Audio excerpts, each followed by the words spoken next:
poignée de mobylettes vintage déchire le calme de ce dimanche matin, non loin de l'île Sainte-Sophie à Bourbourg. Elles viennent participer à la journée vintage de l'association du géant Titi Cassel.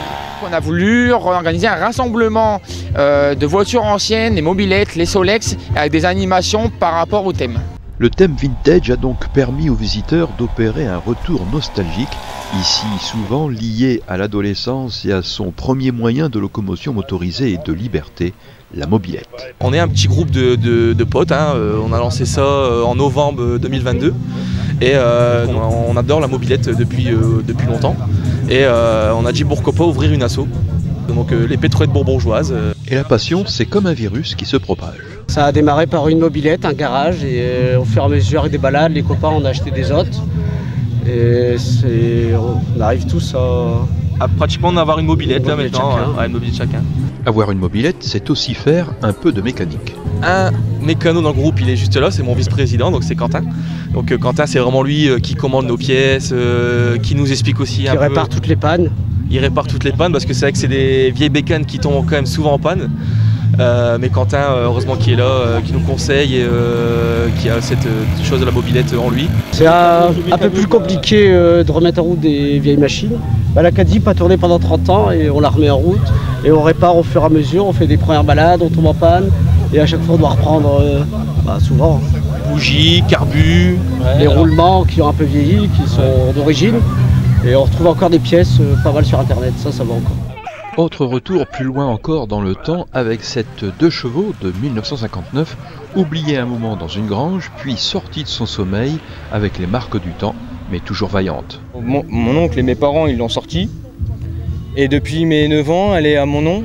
Corentin, avec HY dans son prénom, en référence au véhicule utilitaire bien connu de chez Citroën, a le permis de conduire depuis 1 an. Elle est facile à démarrer, on met le contact, on tire la tirette, parce que c'est un modèle encore avec des tirettes. On tire le D, le D pour le démarrer, le S pour le starter, et puis c'est parti. Après la mécanique, le vintage c'est aussi le glamour avec les pin-up. Icônes décomplexées, aux courbes généreuses et aux tenues affriolantes, elles sont devenues emblématiques de la culture populaire américaine dans les années 50. Associées à la mode rétro, aux coiffures sophistiquées et à un style de vie glamour, elles incarnaient à la fois la féminité, la beauté classique et une certaine innocente audace. Aujourd'hui, elles évoquent la nostalgie de cette époque révolue.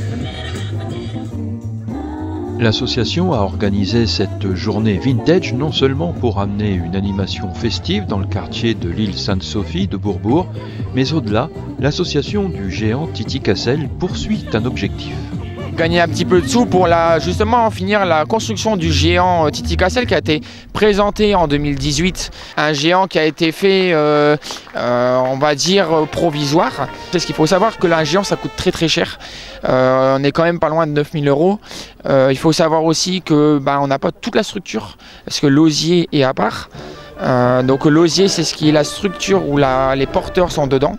Et nous ça sera justement entièrement porté comme la tradition des géants le veulent. C'est entièrement porté, sans roulette. Et puis, bien sûr, fait par un constructeur de la région. Comme quoi, même pour un géant, les financements ne parviennent qu'à la vitesse du pas d'une souris. L'association découvre ainsi que chaque étape vers la réalisation de son ambition exige persévérance et détermination.